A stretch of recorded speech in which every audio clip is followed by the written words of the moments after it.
I created my own custom portable computer based on the Framework laptop, but it's not a laptop or a tablet. It's more than that. Let me show you.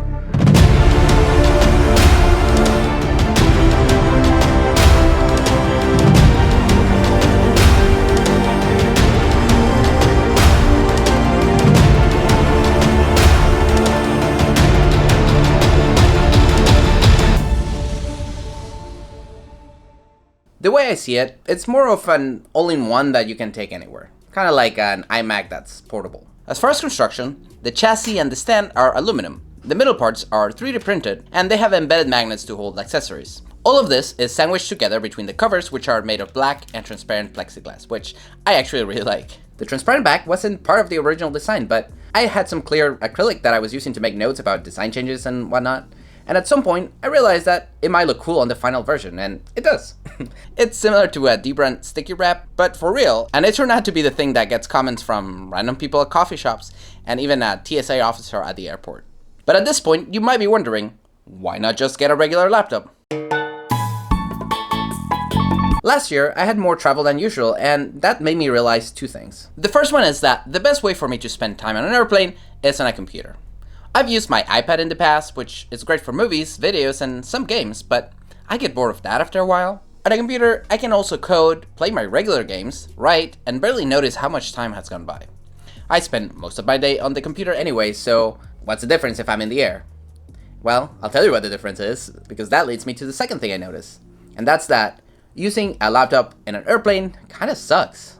There's not much space, so it's hard to find a comfortable position, especially with a 15-inch laptop like I had, where the screen can't even fully extend, so I kinda had to see it from the top down at an angle, and even in the best conditions, the ergonomics on laptops, they suck.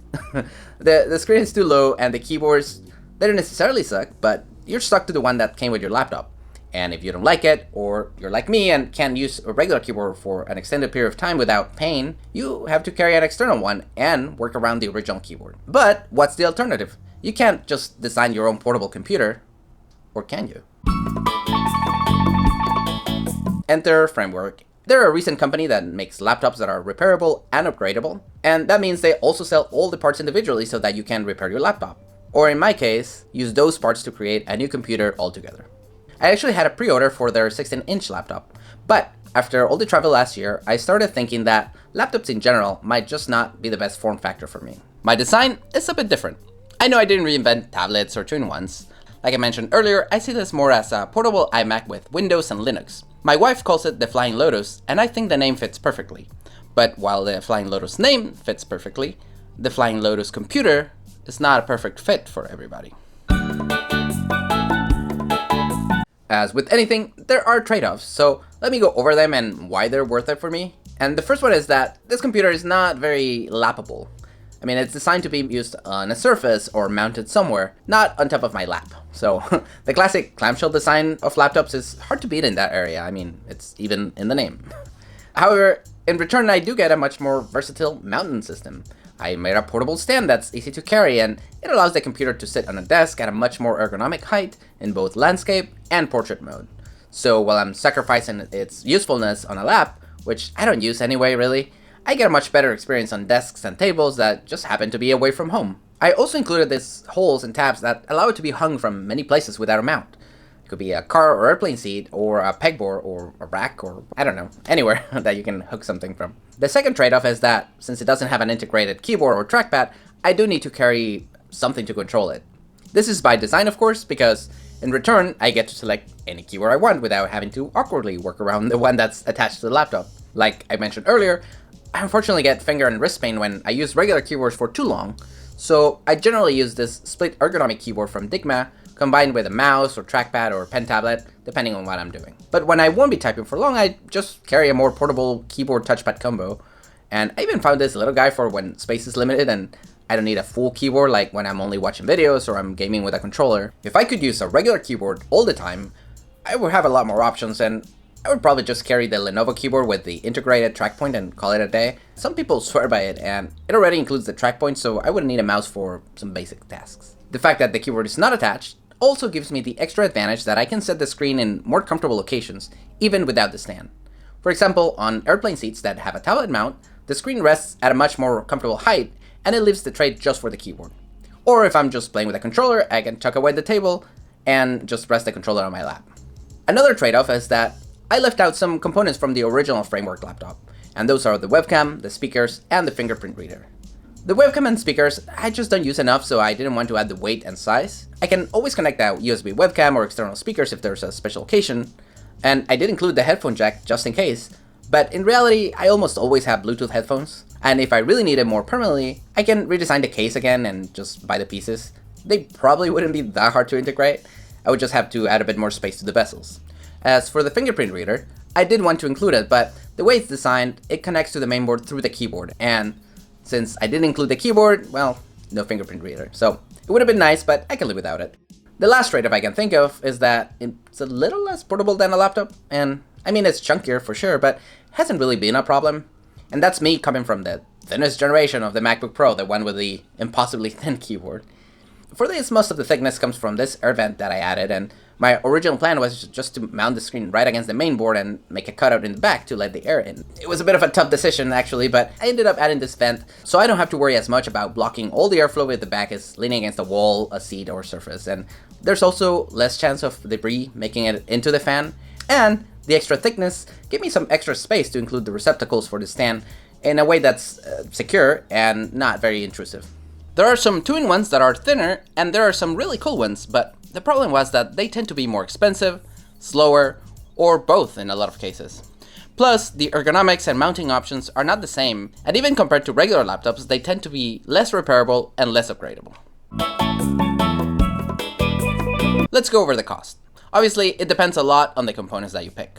In my case, I mostly use it for programming, but I often need to use it for video as well, so I got the Ryzen 7 version with 32 gigs of RAM. It also has a 4TB drive that I actually already own, but let's say I didn't, and with that, the total cost comes to around $1,600. That includes the electronics, magnets, fasteners, the custom parts in metal, plexiglass, everything. If I just wanted this for general productivity, I could have gone with the lower specs and save around $600, which would still make a great machine for programming and general office work, and even okay for some light video work. The cool thing is that using Framework pieces makes it much easier to repair and upgrade later. For example, I'm less worried about the battery going bad. When buying a replacement, it's like $50 and it just takes like 10 minutes to replace it, just undoing some screws. Same goes with the screen and the ports, and speaking of the ports, I also get to use Framework's expansion cards, which allow me to configure the I/O ports to exactly what I need in the moment. But none of this matters if the computer itself, it's a pain to use. Let's get into that. Obviously, no machine is perfect, but I've used this for a few months now and I'm really happy with it. I've used it on coffee shops, airplanes, and airports, and I really did love it. And I don't think it's just because I made it. The higher position of the screen has been really nice, and my friend suggested an adjustable stand, and I'm actually working on it. But even fixed as it is right now, it's been so much more comfortable. On the planes that have the tablet mount, having the whole tray for the keyboard was really nice. And even on the plane that didn't have the mount, it was still much more comfortable than when I had the laptop. When it comes to performance, I'm not a reviewer, but I did run some test renders in Nuke, which is what I render in the most. All the machines are different in age and type, so it's not a competition and it's not fair. I'm just using the computers I have here to get an idea of their relative speed. My main desktop machine blew, well, all the others out of the water, which was expected. However, what surprised me was when I compared it to my previous main machine, because this little portable computer consumes almost a tenth of the power, and it still renders 20 to 30% faster than a top-of-the-line desktop from a few years ago. And when I tried the render on my old MacBook Pro, which is even older, the MacBook took 4 times as long as this one, so I'm really happy with the performance. For games, it wouldn't let me play AAA games at the highest levels. It's not a gaming machine, but it's been great at the games I have, so I really have no complaints. When I started, I was just planning on making this for myself. But halfway through it, I figured other people might want one as well. I have no idea how many people, if any, will want one, but if you are interested, check the link in the description. I'll probably make kits in small batches that have everything you need except the electronics.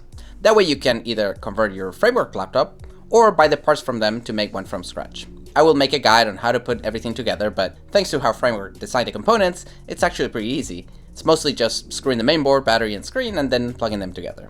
It takes me like 20 minutes to install everything at this point. Like I said, the final computer does have trade-offs compared to a laptop, but for me, this is the best way I've found to work away from home, and I'll probably keep making improvements. So if you also want to try it, definitely check out the link below. I'll see you in the next video.